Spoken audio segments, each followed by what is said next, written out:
réunis en conjoncture autour de l'excellence Madame la Première ministre pour analyser la situation conjoncturelle du pays pour la semaine que nous avons déjà débuté depuis, je veux dire, ça fait une semaine maintenant qu'on analyse régulièrement. Donc, il est sorti de ces analyses que la situation est essentiellement sur le franc congolais, comme tout le monde l'attend. Effectivement, on constate qu'il y a une accalmie et nous avons eu de bonnes nouvelles de la part du gouverneur de la Banque centrale, que les choses sont en train de se calmer, bien sûr, parce que il faut justement éviter qu'il y ait ces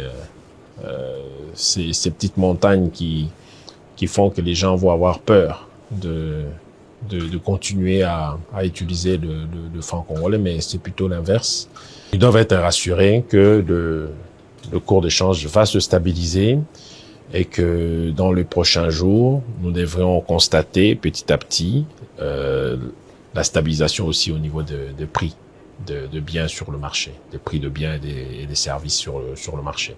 Donc c'est ça que nous sommes en train de surveiller et il faut que nous continuions à préserver la gestion budgétaire telle que nous sommes en train de le faire aujourd'hui. Le ministre de l'économie l'avait annoncé et nous voyons que la Banque centrale continue à surveiller les banques aussi, donc ça se fait de deux côtés.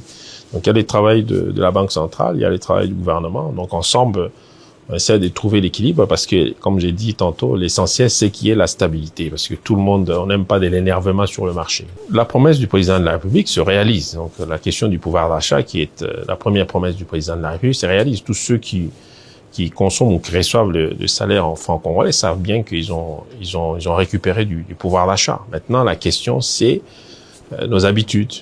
Le dollar, à chaque fois, nous calculons avec le dollar. Donc, il faut qu'on puisse se reprendre nos calculs en francs congolais.